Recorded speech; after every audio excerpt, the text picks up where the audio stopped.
कारण बहू। कमला एक बहुत स्वार्थी महिला है। उसने पैसों के लिए एक ऐसे इंसान से शादी की जो पहले से शादीशुदा और एक बच्चे का पिता भी था। कमला के पति को मरे हुए एक अरसा बीत गया है। अब वो अपने सौतेले बेटे वैभव के साथ रहती है। वैभव के दिल में अपनी माँ को लेकर इतना डर है कि वो अपनी माँ के सामने एक शब्द नहीं बोल पाता। उसकी माँ जो कहती है उसको सर झुकाकर वही मानना पड़ता है। वैभव, तुमने अभी तक घर का काम क्यों नहीं किया? तुमसे कितनी बार कहा है कि सूरज निकलने से पहले तुम घर की साफ सफाई पूरी कर दिया करो। वैभव कुछ नहीं बोलता, चुपचाप सर झुकाए अपनी माँ की बात सुनता रहता है। तभी पास में खड़ा नौकर सुखराम कहता है, मालकिन, वैभव बाबा को रात से तेज बुखार है, इसलिए वो सुबह जल्दी उठ नहीं पाए। उनके बदले मैं घर की साफ सफाई कर देता हूँ। इसे कोई बुखार नहीं है। मैं इसे अच्छी तरह से जानती हूँ। ये सब काम न करने के बहाने हैं। सुखराम काका, बोल दो इसे, सारे घर का काम यही करेगा और इससे समय पर अपना काम पूरा नहीं किया तो इससे आज का खाना भी नहीं मिलेगा। मगर मालकिन, वैभव बाबा की सच में ही तबीयत खराब है, आप एक बार देख तो लीजिए। कमला बिना कुछ बोले वहां से चली गई और बेचारा वैभव तेज बुखार में भी काम करता रहा। कमला वैभव की शादी एक ऐसी लड़की से कराना चाहती थी जो अनपढ़ हो और कमला से इसी तरह डरे जिस तरह वैभव डरता है, ताकि वैभव की सारी जायदाद और धन दौलत उसकी मुट्ठी में रहे। लेकिन आज के जमाने में ऐसी लड़की मिलना मुश्किल है। कमला कार में यही सब कुछ सोचती जा रही थी कि तभी रास्ते में, अरे ड्राइवर, तुमने कार क्यों रोक दी? और ये इतना शोर कैसा? मैडम, आगे कुछ बंजारों का खेल चल रहा है, इसलिए भीड़ लगी है। मैं अभी भीड़ को साइड में करवाकर कार निकालता हूँ। ड्राइवर भीड़ को साइड करके कार निकालने की कोशिश करने लगा कि तभी कमला की नजर रस्सी पर चल रही एक फुलवा नाम की बंजारन पर पड़ी। क्यों ना मैं इस बंजारन की शादी वैभव से करा दूं? ये तो अनपढ़ लग रही है, मेरे पैरों तले दबकर भी रहेगी। मुझे अभी इसके माँ बाप से बात करनी होगी। ये सोचकर कमला ने उन बंजारों से बात की और उन्हें शाम को अपने घर बुलाया। फुलवा के माता पिता वहां उसे लेकर आ गए। उन्होंने इतना आलीशान घर पहले कभी नहीं देखा था। अच्छा हुआ आप लोग आ गए। देखिए, मुझे घुमा फिरा कर बात करने की आदत नहीं है, इसलिए सीधे सीधे मुद्दे पर आती हूँ। मुझे आपकी बेटी बहुत पसंद है। मैं अपने इकलौते बेटे की शादी आपकी बेटी फुलवा से कराना चाहती हूँ। इसके बदले में आप जो चाहो वो ले सकती हैं। तभी फुलवा की माँ कहती है, ये क्या कह रही है मैम साहब? कहीं आप हमारी गरीबी का मजाक तो नहीं उड़ा रही ना? आप मेरे बेटे से मिल लो। अगर आपको मेरा बेटा पसंद आता है तो मैं कल से ही शादी की तैयारी शुरू कर दूंगी। सुखराम, वैभव को लेकर आओ। फुलवा अपनी माँ के कान में फुसफुसाती है, माँ, कहीं इस मेम साहब का छोरा पागल तो ना है? फुलवा अपनी माँ से बात कर रही होती है कि वैभव वहां आता है। फुलवा उसे देखती ही रह जाती है और उसके माता पिता उसकी शादी तय कर देते हैं। शादी वाले दिन किसी को फुलवा और वैभव की बेमेल विवाह की बात समझ में नहीं आती। फिर भी एक औरत कमला से पूछ ही लेती है, कमला जी, आपने अपने इकलौते बेटे की शादी देहाती गवार से क्यों करा दी? ये बंजारन आपके घर की बहू बनने लायक तो नहीं है। कम से कम अपने स्टेटस का ही ख्याल कर लिया होता। बहू तो अपने टक्कर की लाती, आपने तो बंजारन को ही बहू बना लिया। अब कमला को समझ में नहीं आ रहा था कि इस बात का क्या जवाब दे।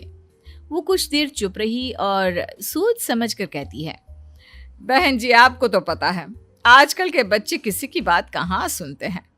मैं तो अपनी बहू एक पढ़ी लिखी और अपनी सोसाइटी की ही ढूंढ रही थी। लेकिन मेरे बेटे ने मेरे सामने इस बंजारन को लाकर खड़ा कर दिया। बोला कि मैं शादी करूंगा तो इसी से। अब भला मैं क्या करती, मुझे अपने बेटे के सामने झुकना ही पड़ा। कमला की ये बातें सुखराम भी सुन रहा था। उसने ये सारी बातें वैभव को जाकर बता दी। काका, मैं तो फुलवा को जानता भी नहीं, फिर माँ मेरे बारे में झूठ क्यों कह रही है?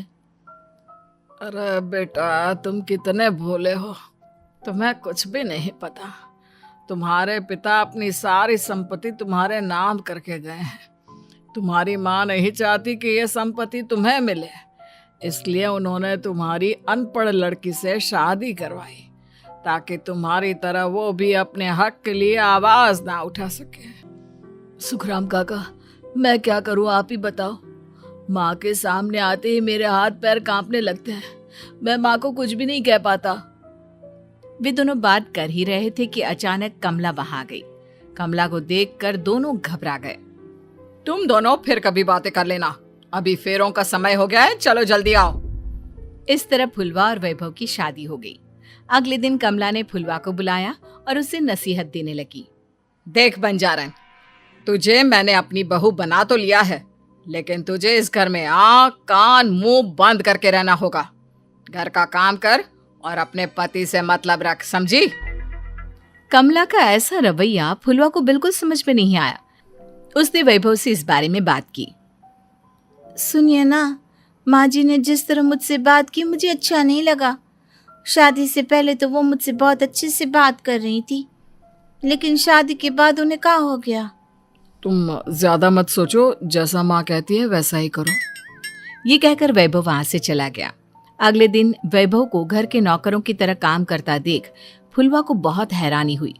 फुलवा ने इस बारे में सुखराम काका से बात की तो सुखराम काका ने फुलवा को सारी बात बता दी। अब फुलवा को समझ में आ गया कि उसकी सास ने एक बंजारन को बहू क्यों बनाया। एक दिन वैभव घर का काम कर रहा था, तभी उससे कांच की प्लेट टूट गई।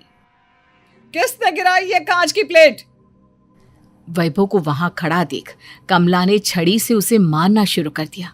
उसके पैर में कांच चुभ गया और खून बहने लगा, लेकिन फिर भी कमला उसे मारे जा रही थी। ये देखकर फुलवा ने कमला के हाथ से छड़ी छीन ली और तोड़कर फेंक दी।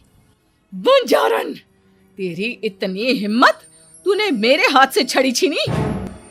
कमला फुलवा को थप्पड़ मारने ही वाली थी कि फुलवा उसका हाथ पकड़ लेती है। ओ सस माँ, मैंने मोम की गुड़िया ना समझ लियो। बंजारन हो बंजारन, ईंट का जवाब पत्थर से देना जानती हूँ। आज के बाद मेरे या वैभव जी के ऊपर हाथ उठाने की सोचियो भी ना, समझी ससु माँ? ये कहकर फुलवा वैभव को लेकर वहां से चली गई। उसने वैभव के पैर पर पट्टी बांधी, उसके आंसू पोंछे। वैभव ने पहली बार किसी के दिल में अपने लिए इतना प्यार महसूस किया। अब फुलवा वैभव का हर काम में हाथ बटाती, उसका बहुत ख्याल रखती। इस तरह दोनों बहुत ज्यादा नजदीक आ गए। वहीं दूसरी ओर कमला सारी जायदाद अपने नाम करने की साजिश करने लगी। और एक दिन, वैभव, वैभव, जल्दी बाहर आओ।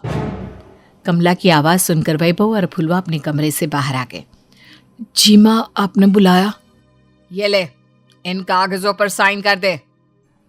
वैभव कागजों पर साइन करने ही वाला था कि फुलवा वैभव के हाथ से पेन छीनकर कहती है, ना वैभव जी, आप इस पर हस्ताक्षर नहीं करेंगे।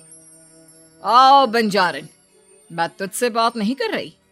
ये बात मेरे और मेरे बेटे के बीच की है। चुपचाप पेन दे दे, नहीं तो तेरी खाल उधेड़ लूंगी।